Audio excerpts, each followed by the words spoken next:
Welcome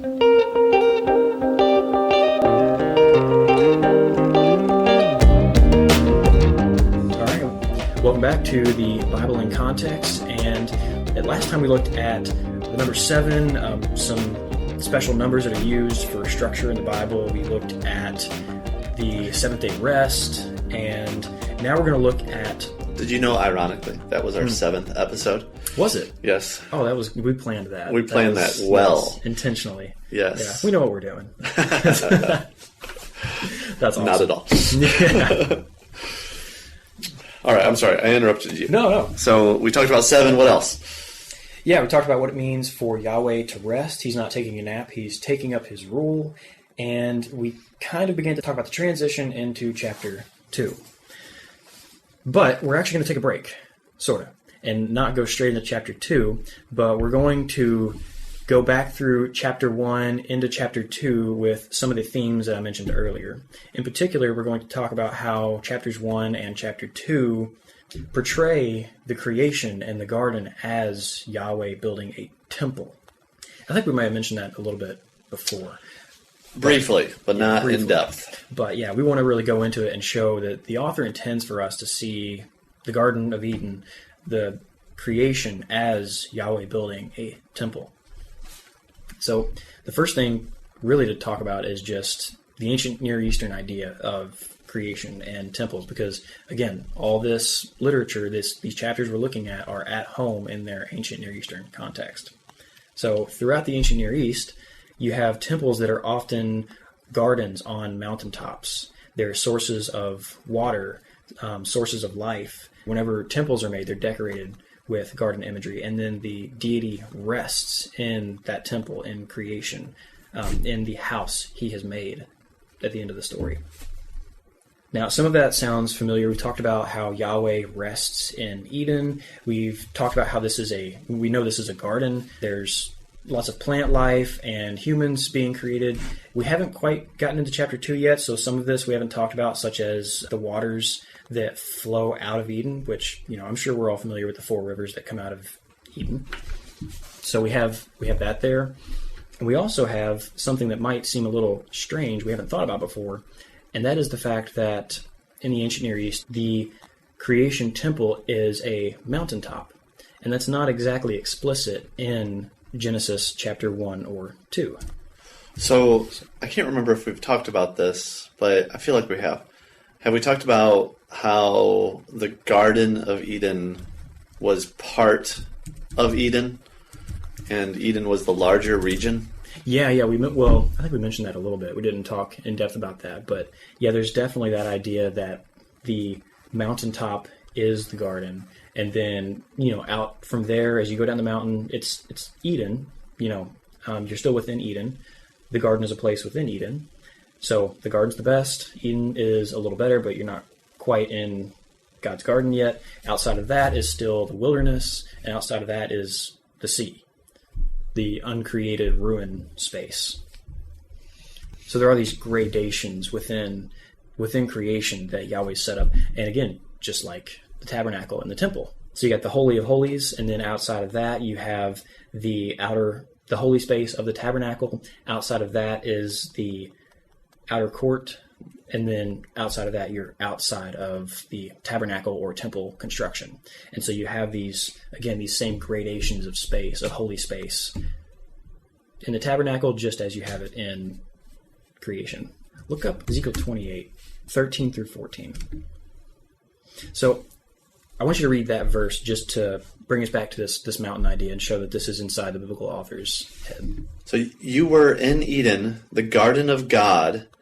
Every precious stone was your covering: sardius, topaz, and diamond, beryl, onyx, and jasper, sapphire, emerald, and carbuncle, and crafted in gold were your settings and your engravings. On the day you were created, they were prepared.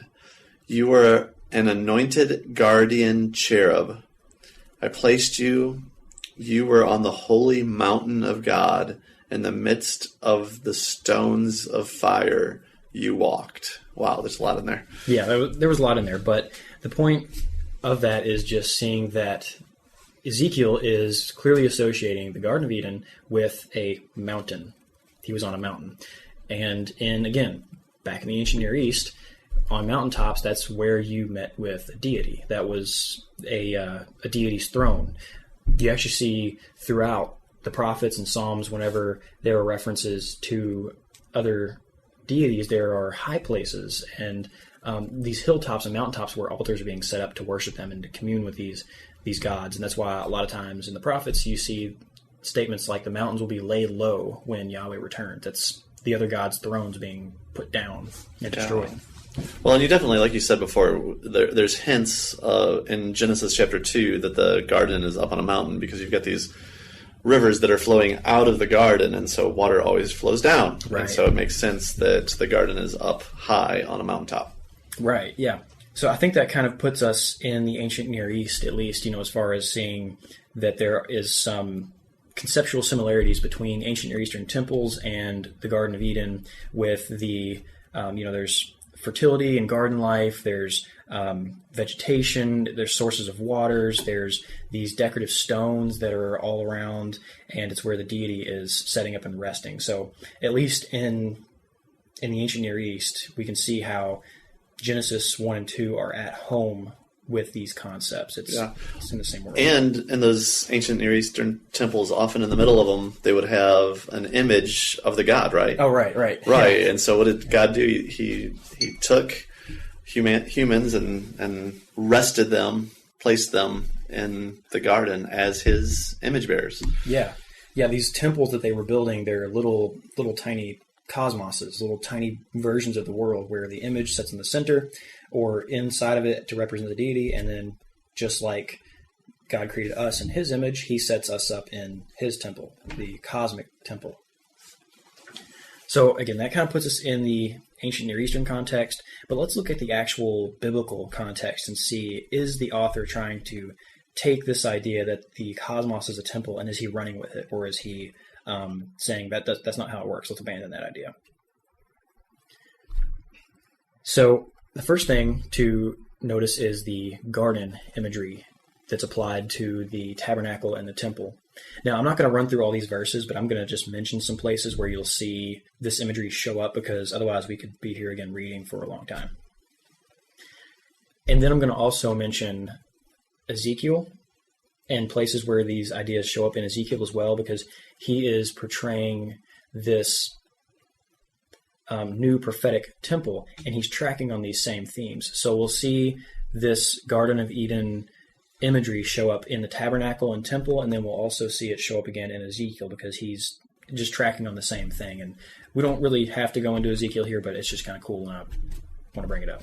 So the first thing is, you see in 1 Kings 6, the temple, when it's being built, is covered with garden imagery, with almond blossoms and trees engraved into the sides of the walls. The whole space is decorated to represent a garden and vegetation and plant life. So again, you're supposed to walk into the temple and see all these golden engravings of trees and blossoms and things like that, and it's supposed to take you back to the garden. Again, Ezekiel 41, you see the same thing. Was there something about the curtains too when you walked in that represented the sky, at least in the holy place? Oh, and that's more the tabernacle, but yeah, what you're referring to that's Beal, the temple and the church's mission. In that book, he goes a lot into the Jewish tradition about the colors that are used to build the tabernacle, right? Where you kind of have that blue-purple. That's on the inside of it, the underlayer. That's what you would actually see if you walked in.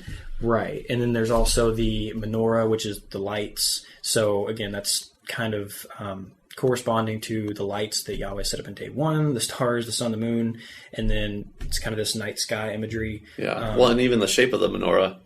Wasn't the menorah decorated as a tree? Blossom. Almond blossom. Yeah. So again, it also has this kind of tree of life idea to it.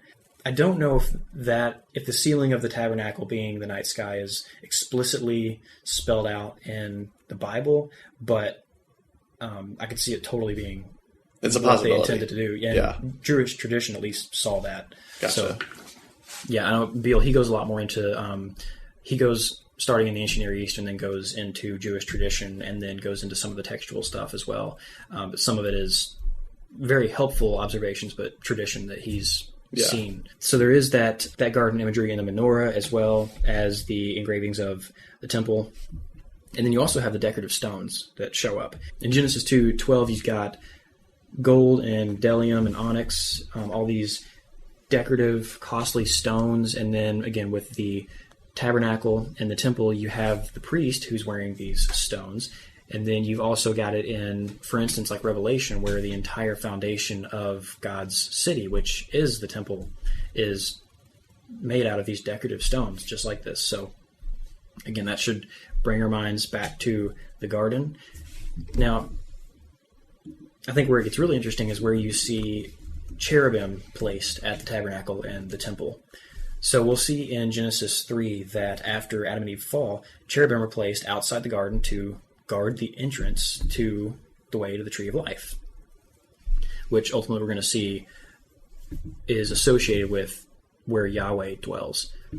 So we have cherubim guarding the way to Yahweh, and then in Exodus 26:31, we see cherubim are woven into the curtains that lead into the most holy place. So they are representing these guardian cherubim that are guarding the way to Yahweh. Again, Ezekiel 41, that shows up again. Now these cherubim and this entrance into Yahweh's dwelling is facing east, just like the garden is facing east. Adam and Eve, when they're exiled in chapter 3, they're exiled out to the east. That's the way out. Exodus 26:31, 27:13 talks about this, talks about the tabernacle facing east and the cherubim guarding that way. Also in Ezekiel 46 and then 43:3, you see this same thing going on. So again, Ezekiel's tracking on these temple, Garden of Eden pieces of imagery. Now, the next thing is in 1 Kings 6, we see, it's 1 Kings 6:38, we see that it took 7 years for Solomon to build the temple. And how many days did it take for Yahweh to build creation? I mean, yes, 6 days, but it's using that That seventh day was important, though. Yes, yeah. And the seventh is the commemorative day. And when they did commemorate the temple in 1 Kings 8:65, it was a 7-day feast. Again, 7 days of essentially Sabbath of feasting and resting, enjoying what they just built, and getting ready to commemorate it for Yahweh to take up his rule in that temple. Now, you mentioned this already. He sets up priests in the, well, not you mentioned the image. There's images set up in the temple. Right. And typically in the ancient Near East, and Yahweh sets us up as images. There's also the priests that are set up in the temple system.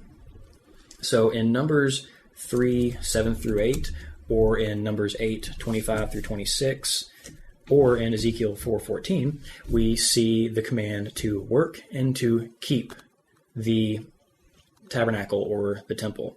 The words there for work and keep are avad and shamar.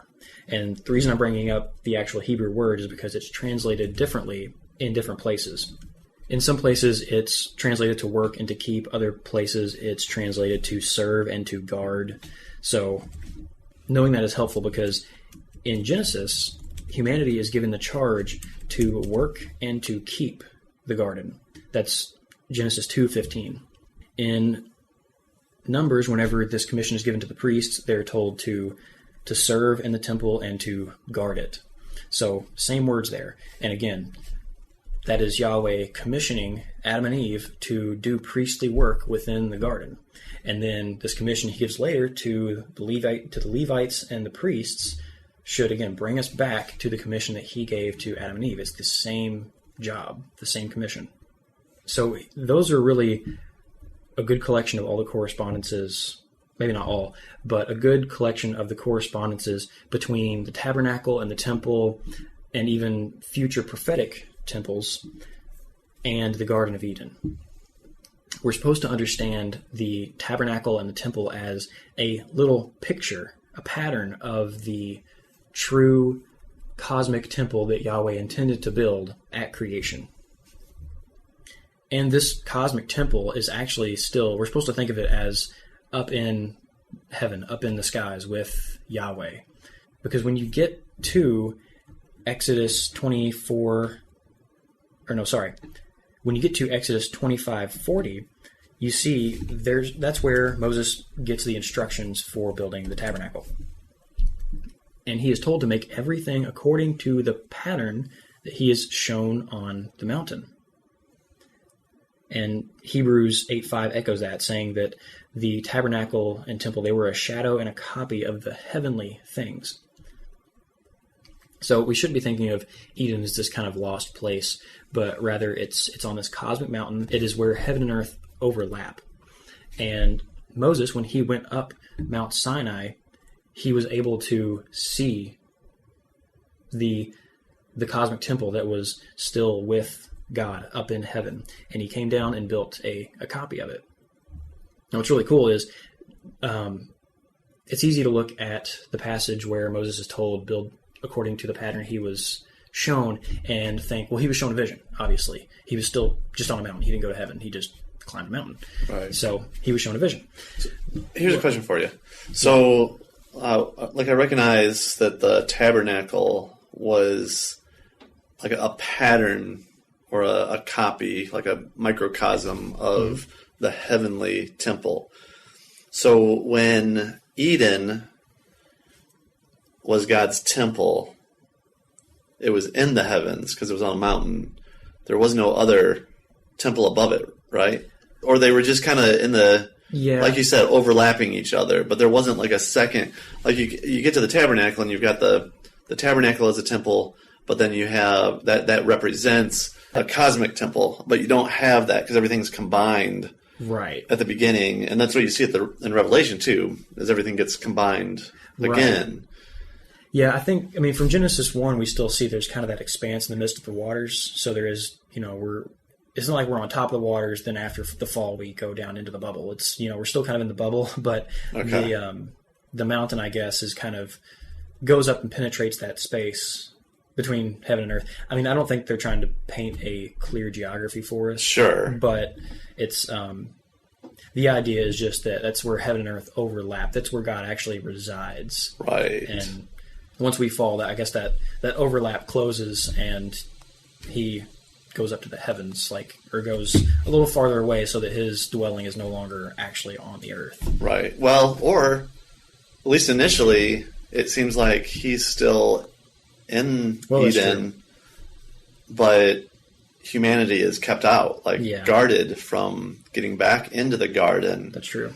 But obviously, it's not like you can go find the Garden of Eden right now. Right. And so at some point, and I don't know that the Bible really tells us, but at some point it does seem like that the Garden of Eden up on that mountain no longer was the place where God resided. Yeah. I think if you were going to have to pick a point, that would be like Noah's flood, because he resubmerges all creation. Okay. But again, I don't know if the author's actually trying to give us that. Yeah, Scripture doesn't really say, right.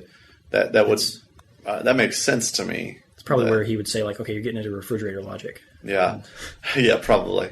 Well, and it does kind of make sense in the sense, right after the flood, what's the next story? You got the Tower of Babel, where they're trying to remake a mountain, right? Yep. Right. To the heavens. Yeah, exactly. Yeah, make their own man-made Eden. Yeah. Going back to what Moses did see whenever he went up to the heavens, again, was this just a vision? He just climbed a mountain and then had a vision. Ate some mushrooms. Right. Yeah. The text actually suggests something a little more tangible. So let's read Exodus 24, 9 through 10. And so this is where Moses and the elders go up Sinai, and they see Yahweh. And here's what it tells us. So Moses and Aaron, Nadab and Abihu, and 70 of the elders of Israel went up, and they saw the God of Israel. There was under his feet, as it were, a pavement of sapphire stone, like the very heaven for clearness. Okay, what are they looking at? They're looking at the Rakia. Yeah, they're looking at the top of the dome, and it's blue. and under his feet, because the earth is his footstool, he dwells up there. So they actually went up Sinai and broke into heaven and actually saw basically the Garden of Eden, came down and made a pattern of the Garden of Eden. Yeah.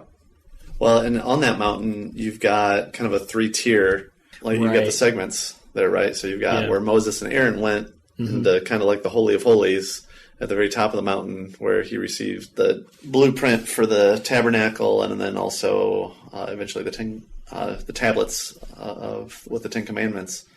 And then you've got this kind of middle of the mountain where what we just read, where the elders and Aaron and his sons all went to and had that amazing experience. But then, you go the next level down, there's the base of the mountain where the people aren't even supposed to go up and touch it because they're unclean and all that. Yeah, so it's very similar to the tabernacle, where you get the Holy of Holies and the holy space, and then the outer courts where the rest of the people are. So, yeah, I mean, all this temple imagery, I think it helps, first of all, when we're looking for this temple, this shape to show up, this pattern in Scripture to show up. First of all, it's going to help us interpret the narrative better because we see it, we know what's going on. It's not just, what the heck is this weird detail about, and now I'm lost and I don't get the story anymore. But it also helps us show what is the driving force behind the biblical narrative. We start off with humans in the garden serving as Yahweh's priests, as his royal representatives in this good place with Yahweh, who is our source of life, and we lose that. And we keep trying to get back to that state. And at first it happens through patterns of the garden where we go and we communicate with Yahweh, or the Israelites did, and Yahweh actually came down and dwelt in that little pattern of the garden, until eventually we get to Jesus, who himself is the tabernacle. And then ultimately, whenever the Garden of Eden comes back down out of the sky, the sky is peeled back. Again, there we are in our garden that has become a city. So we're back with God as his images and ruling the earth with him in his presence. Comes full circle. Yeah. And I guess that does kind of color how we think about how we interact with the world. We talked a little bit already about what it means to be an imager and be Yahweh's royal representative to the people around us. But we're not just trying to take the bad and turn it to good. We're also, building Yahweh's temple, expanding the bounds of his temple when we do that. Yeah, so when Jesus came and we've got Pentecost and the Holy Spirit is poured out on everyone, there's that sense of God's presence being propelled outward once again in a major way through Christ, who is the perfect image of God that we failed to be. Yeah, so you see all of those things that are kind of hard to wrap our minds around. If you grew up knowing the stories of the Old Testament and you grew up seeing stories of us being image bearers and failing at that, and then God electing Noah or Abraham, or go down the line, somebody who, like in Noah's case, is a righteous person who ends up saving his family. Like the righteousness of that one ends up saving others, and like you have all this background knowledge. And so when you come to the New Testament and we read about our righteousness coming through faith in Jesus, and you see him as the image, like all of these things start to make a whole lot more sense because you've been rooted in the background of the Old Testament. That's why Genesis is so important. Yeah, it really puts, what Jesus has done for us, even without that background understanding, is, has cosmic significance. It's that weighty, but it becomes so much more weighty whenever you have the full tension of the narrative that goes before him in your mind, whenever he says what he says and does what he does. And, we, I think, talked about that a little bit in the first episode, where hopefully what we're going to do as we go through the book of Genesis, and then, as we go through the book of Genesis, we'll be able to better understand what Jesus said about himself and not only understand the propositions we're often taught about the basic understanding of what it means to have faith in Jesus, but also be able to understand the weight of what he said about himself and the imagery that he applied to himself, and hear it like an Israelite would have. Yeah, and so bringing this back, this conversation about the temple language and the garden, we see in the New Testament a couple different things come to my mind. First of all, John chapter 1 talks about Jesus tabernacling Right. with us, that he set up a tent, he set up a tabernacle, because he is the very presence of God. And then you had mentioned to me earlier just when Jesus was on the cross, and he tells the one thief next to him who has trusted in him, surely today you'll be with me in paradise. And that word paradise in the Greek is the same word for garden. Yeah, it's literally, I think it's paradisos is the word. It might have a slightly different pronunciation if I'm remembering correctly.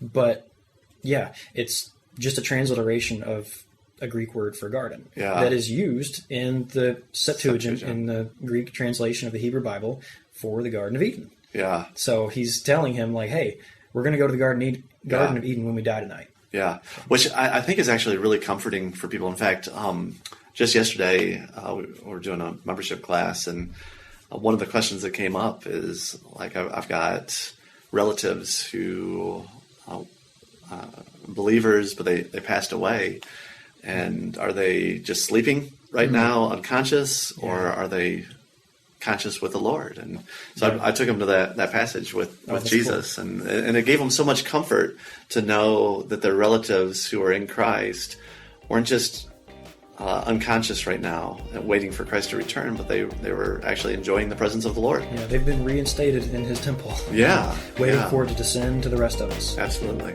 Absolutely. That's awesome.